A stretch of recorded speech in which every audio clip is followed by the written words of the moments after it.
সময় ছিল যখন বলিউডের প্রেম নিয়ে যতটা আলোচনা হতো তার বড় একটা জায়গা দখল করে নিয়েছিলেন শাহিদ কাপুর আর কারিনা কাপুরের প্রেম কাহিনী। তারা শুধু পর্দায় নয়, বাস্তবেও একে অপরের প্রতি গভীর টান অনুভব করতেন। জাবুই মিটের গীত ও আদিত্যা শুধু পর্দায় নয়, বাস্তবেও যেন একে অপরের পরিপূরক ছিলেন। কিন্তু ভাগ্যের নির্মম পরিহাস, যেখানে সিনেমায় গীত আদিত্যের মিল হয়েছিল, বাস্তবে ঠিক তার উল্টোটা ঘটলো। হঠাৎ করে আলাদা হয়ে গেল দুই মন। তাদের সম্পর্কে সূচনা হয়েছিল 2004 সালে ফিদা ছবির শুটিং সেটে। সেই সময় শাহিদ কাপুরের একটা তাজা ব্রেকআপের পরপরই পরিচয় হয় কারিনার সঙ্গে। কারিনাও তখন একটা আবেগঘন অধ্যায় পেছনে ফেলে এসেছেন। বলা যায় দুজনেই তখন মানসিকভাবে এক ধরনের শূন্যতার মধ্যে দিয়ে যাচ্ছিলেন, আর সেই জায়গা থেকেই তারা ধীরে ধীরে একে অপরের প্রতি আকৃষ্ট হন। প্রথম দিকে কারিনার মা ববিতা খানিকটা আপত্তি জানালেও পরে মেয়ের পছন্দে সায় দিয়েছিলেন। কারিনা তখন শাহিদের প্রেমে এতটাই মগ্ন হয়ে পড়েছিলেন যে চারপাশে সবাই জানতো এই সম্পর্ক কোনো সাময়িক মোহ নয়। এমনকি কারিনা নিজেই নিজের ঘনিষ্ঠদের বলেছিলেন তিনি শাহিদকে বিয়ে করতে চান।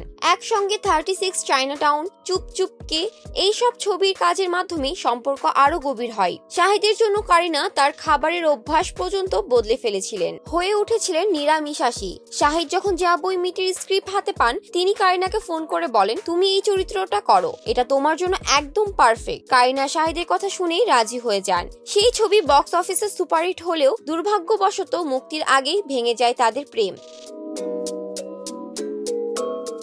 এই সময়ই কারিনার জীবনে প্রবেশ করেন সাইফ আলী খান। তাসান ছবি শুটিং এ তাদের প্রথম ঘনিষ্ঠতা তৈরি হয়, আর সেখান থেকেই শুরু হয় নতুন এক অধ্যায়। কারিনা এক সাক্ষাৎকারে বলেছিলেন, আমি ভেবেছিলাম তাসান আমার ক্যারিয়ার বদলে দেবে, কিন্তু আসলে বদলে দিল আমার জীবনটাই। জাবুই মিট যেমন তার পেশাগত দিক থেকে একটা টার্নিং পয়েন্ট, তাসান যেন হয়ে উঠেছিল এক নতুন অনুভবের সূচনা।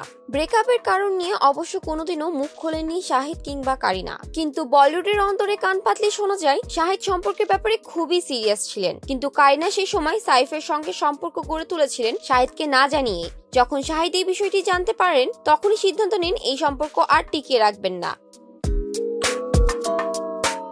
পরবর্তীতে একটা সময় ছিল যখন তাদের দুজনের মধ্যে কথাবার্তাও বন্ধ হয়ে গিয়েছিল, এমনকি একে অপরকে এগিয়ে চলতেন অনুষ্ঠান বা পুরস্কার বিতরণীতে। শাহিদ একবার বলেছিলেন, আমরা দুই মেরুর বাসিন্দা, কারিনা যেমন প্রাণ অঞ্চল, আমি ততটাই অন্তর্মুখী। এই স্বভাবের ফারাক সম্পর্ক ভাঙনের একটা বড় কারণ হয়ে দাঁড়িয়েছিল। তবে সময় অনেক কিছুই বদলায়। বছর কয়েক পর দুজনেই নিজের মতো করে জীবন সাজিয়ে নেন। কারিনা বিয়ে করেন সাইফ আলী খানকে, তাদের দুই সন্তানও আছে, তাইমুর ও জাহাঙ্গীর। অন্যদিকে শাহিদ বিয়ে করেন মীরা রাজপুতকে, এবং এখন দুই সন্তানের স্নেহময় বাবা তিনি।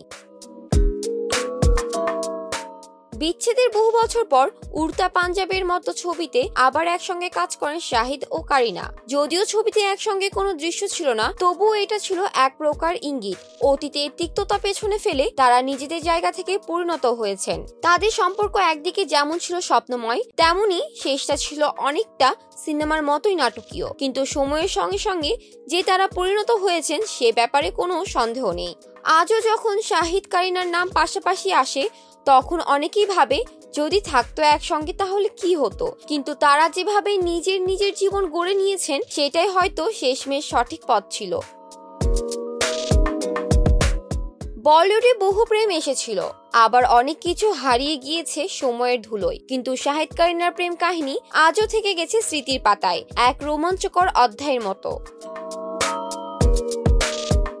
জান্নাতুল ফেরদৌস, শোবিজ 24, ঢাকা।